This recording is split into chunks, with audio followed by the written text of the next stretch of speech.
Okay, so I've been getting some requests lately about how to make wizards in Anima and how to make other characters in Anima after I made a few videos doing some basic character generation, and I was considering, should I like make a video of how to make a wizard or something, or how to make a very particular class, or how to make a very particular character, and I was like, I don't think that's really useful. I think people are more asking, how do I make any character, and what should I do to make that character so not only are they cool and interesting, but hopefully viable in how Anima functions.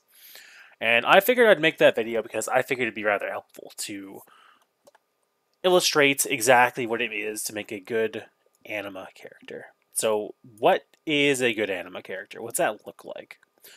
So, at level 1, I'm going to use white ink for this because I'm on a gray background to save your eyes. So, at level 1, every anime character level 1 has 600 DP to spend. And most characters will spend that in one of two places. They'll put it in their primary, which I'll have PRM, and secondary, right? It might be a 50-50 split, it might be a 60-40 split. It kind of depends how you're going, and this is true for every anime character. You will split between these two, and it is up to you to decide how you split. But with a game like Anima, we have quite a lot of creativity in how we split things up and how we would choose to. Sure, we could split these two ways, but maybe I want to have a little branch here. Maybe I want to invest in a secondary primary branch. Maybe I'm playing as a warlock, for example, and this over here is like combat. This is magic, and then this is secondary still. And we can invest in these however we desire, no matter what they might be. But what makes a character viable, right? Like, how do I make sure this is like good, right? That's not easy to figure out because my character has for all their DP 300 notice at level 1, and you bought that, and that's all 600 DP. That's not a very good character. They're not very versatile. They can't really solve much problems. Sure, they'll see everything. They'll see everyone around them, but that's not a very useful character, nor is it very interesting to invest in that one skill so heavily. A common skill you'll see similar heavily investments early on is acrobatics, actually. And a lot of characters will make acrobatic warriors based around just getting this skill as high as possible. Why are they doing this? Well, it's so they can get the bonus for using it in combat, right? If I go acrobatics and I have like, I don't know, let's say I have a reasonable, let's say I have 200 level 1. It's a 1-for-1 skill, so I just dump 200 DP into it. That means if I use that in combat at level 1 versus the average guy, you might only have like 80 attack, because let's say he's not a fighter archetype. That means if we roll the same number, I'm going to get a back attack on him. And my 200 GP investment over here is going to give me a plus 90 to hit them, right? Which is as if I had 180 DP more in attack. That seems really good on paper, right? And it is. At level 1, a guy with 80 attack who attacks, so you roll your acrobatics check to acrobatics over them for your attack instead. And you want to get the back attack on them with your acrobatics. You beat them by 90, I'm pretty sure it is, or 100, whatever the actual number is, it doesn't matter. You beat them by enough with this difference in skill level, you probably will beat them by that amount. You'll flip over them and stab them in the back. But if I build a character like this, sure, at level 1 they're good, level 2 they're probably still good, level 3 they're probably okay. But as numbers increase, and you have continued to develop just your acrobatic skill, maybe a few other things on the side, as well as ensuring that your attack and defense stay competitive, eventually you'll find that your character's a one-trick pony. And although this tactic works great on, like, Joe, the normal human over here, who I'm going to draw, like, yeah, sure, like, flipping behind this guy with, like, his sword and shield, you know, like, he's a mace, I guess, whatever.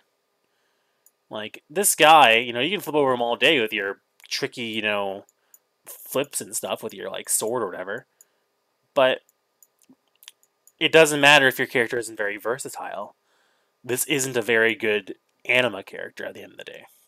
This would be a great D&D character. It's like a rogue archetype we've almost made here, where you're based around outmaneuvering and flanking your foe with your teammates. Because if you're not good enough to get the backstab, you can still get a flank bonus on your own without the help of a friend. That's a plus 30 to attack instead. That's 60 free DP you got by investing heavily into one skill.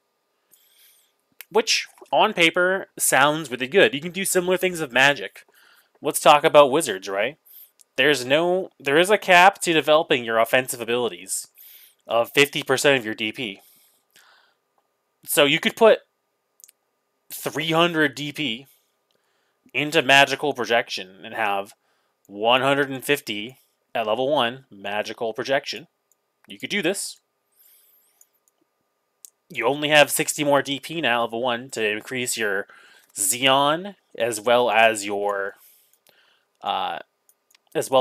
MA. But you could have 150 magical projection. That's offense and defense. So you're set, right? Could I make a character around this? I could, actually. My Xeon might not matter at all for this character if I'm building around natural spells. And I might buy 2 MA multiples. Sorry, I might buy 1 MA multiple. I have 60 DP left. I might have like 10 extra DP, I think, if I'm a wizard for Xeon or something, but who cares about that? I don't actually care about my MA multiples. I care about getting a weird advantage to improve how good my MA is, and then just get the cast spells for free with natural magic. I might need to sacrifice some of this magical projection up here to achieve that goal, but I could make that character. He'd be a really effective blaster caster, right? He'd cast like Dark Beam every turn for free. With a 150 to hit, he's going to kill that guy. But if I only use natural magic, that means I don't have a magic shield.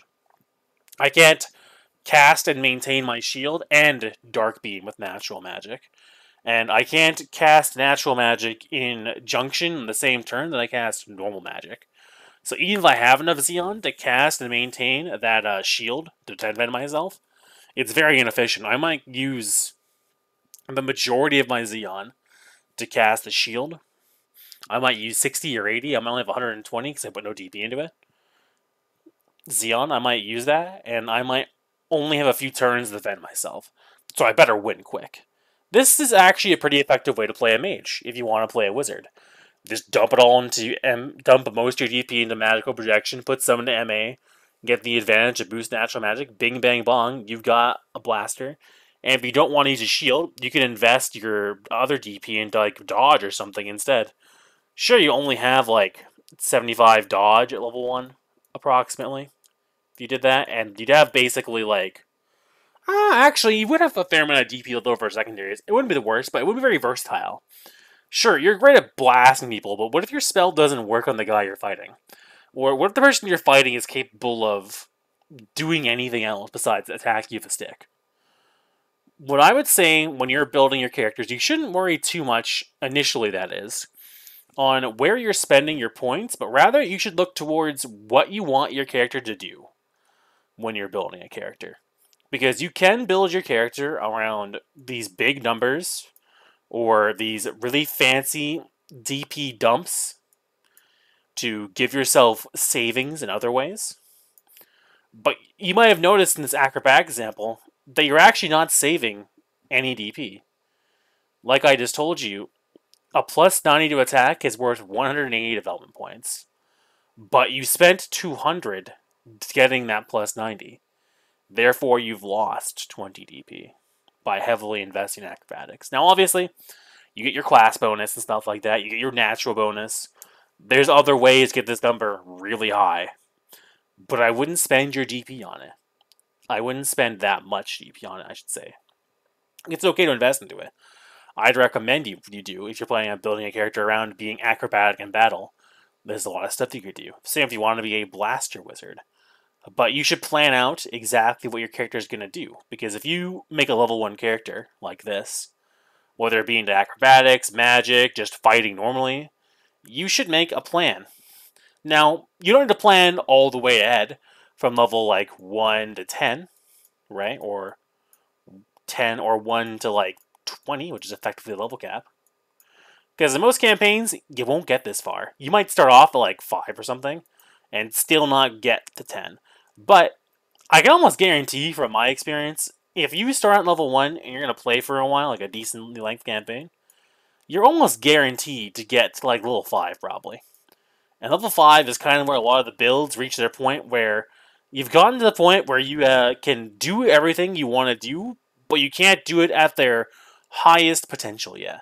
This is when you're starting to get access to advanced martial arts. This is when This is when you can just about begin thinking about, man, I might want to get some meta magic as a wizard if I haven't gotten already. I haven't built around it initially. And what you should do if you're going to make a character is you should plan all of your DP expenditures between these 2 points, between level 1 and 5. That's a lot of work, right? That's like, holy smokes, Dal. Like, do I really have time to, like, think about that? How do I get up to that point where I can have levels 1 to 5 developed? That means I'm planning not for the 600 DP I start out with. That means I'm planning for 500 additional DP. I'm now planning for 1,100 DP. And this character, who you're now planning for, might die. They might not. This might not be the person you get level 5 with. You might be on to like character 2 or 3 by then. Anima is a very lethal system. There's a very good chance that you're just going to die. But that's fine. Because you should still plan out how your character functions. And even if you start at level 5, you should work backwards level 1 planning either way. Why would you want to do this? Why would you plan all this effort, even if you start at 5, and you're considering how this guy function at 1? Because generally speaking, you'll come across the issue of starting at level 5 that you would have solved if you thought from level 1. I want to go back to this example up here for this 150 magical projection person that we theorized. This character who, by all rights, shouldn't exist. They are ridiculous, and they wouldn't survive, and that's why they shouldn't exist. That's why we would not make this character. We could make him, and he'd be pretty okay, but he comes with the big drawback of that he can't really defend himself very well. Even though he has 75 dodge, in theory, that's not a lot of dodge. And if I'm getting shot at by a rival spellcaster, or just a dude with a bow, or a dude with a crossbow, my 75 dodge becomes more like 35, which isn't very effective. I could have a shield, but that doesn't help at all either, actually. It ends up being about the same, about you getting a negative 30 or whatever to dodge or block. The only way to get around that, which is something a wizard can only do, is having a magical shield which ignores all those penalties. And you get your full projection. So the best thing you should do is say, alright, how do I live? How do I survive the early game without dying, while still being interesting, is by planning ahead, and then as you're playing that character, you should showcase that planning. The best thing you can ever do as a player in Anima who wants to develop a cool character is you should tell your DM about it. Be like, hey, Mr. DM, man, I want to make this cool character. He's going to be kind of bad early on, I'll admit to you, but I want to start off from this simple beginning point, and I have this cool idea of a combination I want to do. And then you would describe out the combo you've planned for. Maybe you found something cool in the spell section. Maybe you're like, look, Mr. DM, I'm a necromancer, right? You know, I make zombies. I'm pretty bad, you know, as a person, obviously. And as a necromancer, I want to have a army of zombies follow me around, but that's not very practical. And I want to use the combination of spells and necromancy to try and make my zombies look like a traveling, like, heavy metal band instead. And that's how I want to disguise them. In Anima, there is no disguise skill, however. Is there another way I could accomplish this? And then you could talk to the DM about this planning out of you being this roving metal band you've made as a necromancer. And you'd go from there in these steps of planning out your character. Like, alright, so problem number 1. How do I hide the zombies, right? How do I hide them? How do I make sure that people aren't going, hey, that's an army of zombies? Because the first hurdle this character comes with, even army of the undead following you, every peasant ever is going to, like, murder you. And you don't really want that, level 1. Level 1 peasants are pretty dangerous, even if they suck. Problem number 2. You have an army of zombies. They're assumedly doing the fighting for you, right? Like, when you get into a scuffle, even if these zombies suck, right? If you have like 10 of them, they can probably beat up like anyone who's level 1 for you pretty easily. The second idea is, how do you defend yourself? For a wizard, this is really easy. You're going to say, I'm going to pick up this spell, right? And this spell will be my magical shield. It might be the magic shield spell from like free access, because it blocks everything. And it's not very good, but that's what I want to start out with. I want to get this free access spell, and I'm going to use this to defend myself, and my zombies are going to be attacking people, and it's going to be great. That's your character strategy. And then from there, the next questions of, well, how the hell do I build this guy become clear, right? Like, you don't need to ask someone, how do I build this zombie horde guy? Instead, what you'll do from this point onward is you would then look up the spell you need for, like, Raise Dead equivalent. I don't know the name of it off the top of my head, but you look up how much Xeon it costs, and you're like, well, is this a spell I need to do every single turn? No. So I don't need to be able to cast it at the snap of the finger. My MA doesn't need to be high enough, but this shield spell that I have, it does need to be something I can cast immediately, or I'll die. So my starting MA should be equal to the amount of Xeon it costs to cast the spell. So now that you've figured out, okay, so my starting MA is big enough to cast the spell that I need to live, and I've begun the process to raise my army of zombie metal band concept, how do I build this character for the future? Do I build more zombies? Do I make my zombies more powerful by buffing them? Do I add on optional enhancements? From that point is when we'd go from level 1 to 5. Right here, this illustration right here is like our level 1 plan, right? We're raising zombies. We make sure we can live. We're probably going to have some other spells along with us. We might have just gone straight down the necromancy tree to do this. Or we might have, cherry-picked spells. It depends how far you want to go into it. But at this point, we figured out the primary stuff, right? But now, secondaries. We've decided that our band of zombies is a rock band. So that means we should probably get the music skill. Because if we're a rock band and we're a part of it, maybe we're a musician in the rock band. Maybe we're the singer. Maybe we're the lead guitarist. Who knows? Or maybe we're like the manager of this rock band. Maybe instead of music, we have the trade skill. And now we're like, okay, this is a good reason to pick up this secondary ability. But also I gotta disguise them, and because I'm necromancy, I can't pick up illusion spells, so I can't do that. So I might make a custom skill. I might ask can I make a custom like disguise skill for these guys? To help like hide out. I want people to like use makeup and stuff. And now we're figuring out these other part over here, the secondary point, the 60-40 split. You might only put 40 in here and 60 in here. But we figured out our first 60-40 split. And now that we know our 60-40 split between what would be primary and what would be secondary, we can then plan the rest of our character around that ideal of where do we go next? Well, we should continue developing our necromantic abilities to make this more viable. Zombies die. Zombies suck. I have to make them better. How do I make them better?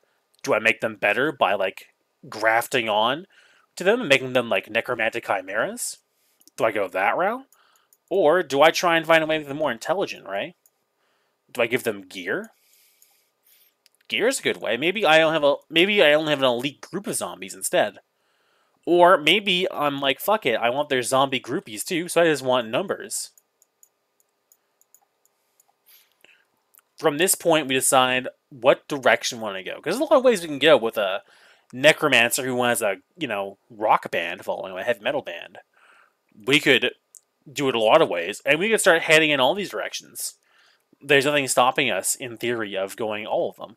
Gear, for example, does not require DP, generally. Maybe you might invest in one of the crafting secondary abilities to get them the gear, but you're probably going to buy it with gold. So we're like, alright, we can get the gear.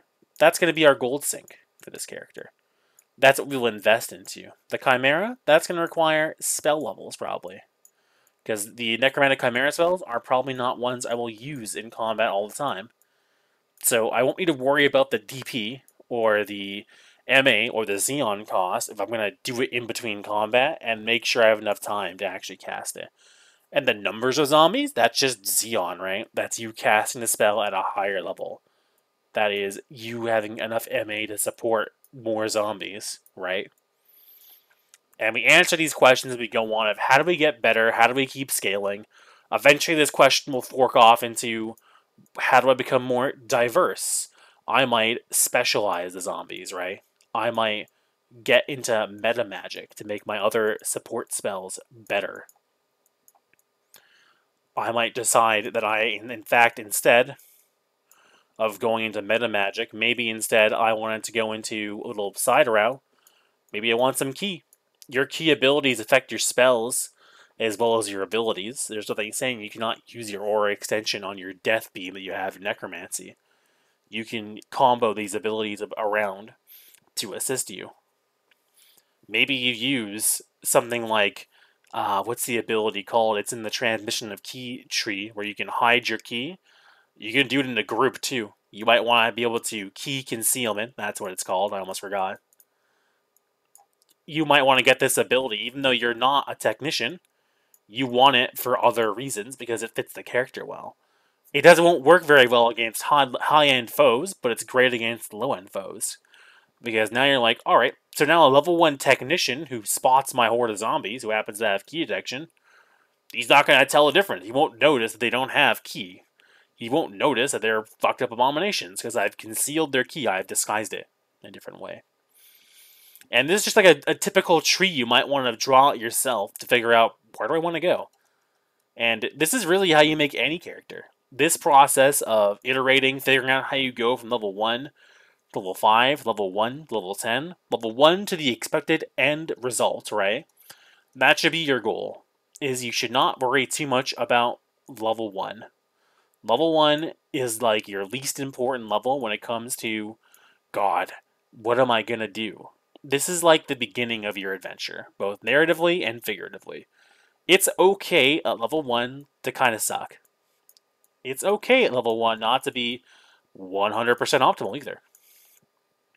I just told you in this video that 85 is the typical number a person might have if they optimize their attack abilities, where they might be sitting for attack and defense.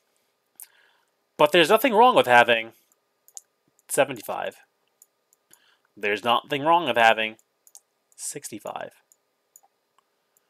Why is there nothing wrong with having a lesser number? This is the last question I want to answer this video. Why is there nothing wrong with not being an optimal character? And that's where you get to the combat table. I'm not going to pull it up. You can look up in the book yourself. But to do anything to anybody when it comes to an attack, save for applying a status effect or a state on somebody, to deal damage to them on the combat table, you have to beat them by 30, right? So that means if I roll the same number at 65 versus an 85, and we get the exact same dice roll, we both roll 40, I'm 105, he's 125, he still doesn't hurt me if he hits me. He does 0 damage to me. He did not produce damage. He did not beat me by more than 30. So it's okay to be a bit lower on the table. One thing you should keep in mind is you should look at, if you optimized it, how high can a number be, and be within 30 of it. Whether that be 30 below or 30 above, potentially, if you want to specialize. But just know that the match number is within 30 for this game. It is okay to be 30 down on attack or defense, because in reality, it makes no difference. The only difference it'll make is if you're unlucky, is in a situation where you're unlucky and your foe is very lucky. If you fumble, or if your foe open rolls, or if you roll low, or they roll high, that's the only difference it'll ever make. And even then, unless it's the situation of a fumble versus open roll, or a fumble or an open roll independently, it won't actually matter. And even if you did have the same value in the situations, you're still taking a big hit of an open roll or a fumble if you get yourself in that bad spot. But that's how you make an Anima character. That's how you make any Anima character. With this very easy guide that I've spelled out for you, you could make, theoretically, any Anima character. The only thing I ask is that when you make an Anima character, and when you make a disgusting drawing like this, is you should consider not what your numbers are. You shouldn't consider how necessarily your DP savings or expenditures by going down some weird route, and you shouldn't consider all the nitty-gritty details of how exactly you're going to do it. Instead, you should begin with, what do I want to do? What do I need to accomplish my goal? How do I support that goal? And where do I go from there? Because the numbers, at the end of the day, once you understand the basic numbers of how Anima functions, and that you now know that if you're a plus or minus 30 of the base value of your opponent, all of a sudden you realize it really doesn't matter if you're 30 below or 30 above. All that matters now is what you can do to tilt that scale further in your favor. Whether that's summoning a horde of zombies, pulling off a key technique level 1 that has a cool effect, or just really ramping up your numbers somehow to be able to way over stat your opponent. Those are some good ways you can do it. But I think the most important thing when it comes to making any character in Anima is ensuring that your character has an objective and is a cool character. Why would you want to play a lame weapon master, for example, who just attacks stuff? That isn't interesting. Wouldn't you rather play a weapon master who uses very strange and exotic weapons in strange ways? Who wants to utilize those trapping weapons to get an edge over their opponent they can't actually make up for with just getting bigger numbers? Like I said, the acrobatic skill is just you trapping yourself effectively into wasting 200 DP to gain 180 somewhere else. It's not the worst trade in the world, but you could be a much more interesting and diverse character by going out the right path, so to speak. But that's up to you. With what I've told you, I believe you could also make a very cookie-cutter character who can accomplish everything they want to for the most part, but you might find that you will find yourself in pigeonholes and in ways where you're simply trapped. And even with this result on the right-hand side, you're still going to get hard countered by certain enemies and foes. This Necromancer probably can't deal with someone who can instantly kill the undead, for example. He might have trouble fighting someone on holy ground because he's an army of the undead. And he might need to do some out-of-character or in-character research on how to, deal with that. Whether it's through his other abilities and skills he could develop, or whether it's getting something to make up for his weakness. But I hope this video was informative. I hope it helped you figure out how you might want to go about making characters, and how you might want to think differently about making characters in the future. I look forward to your questions, comments, and concerns, as well as maybe some cool characters you came up with. And you are more than welcome to steal the heavy metal guitarist character. I would love to see them somewhere else in the future.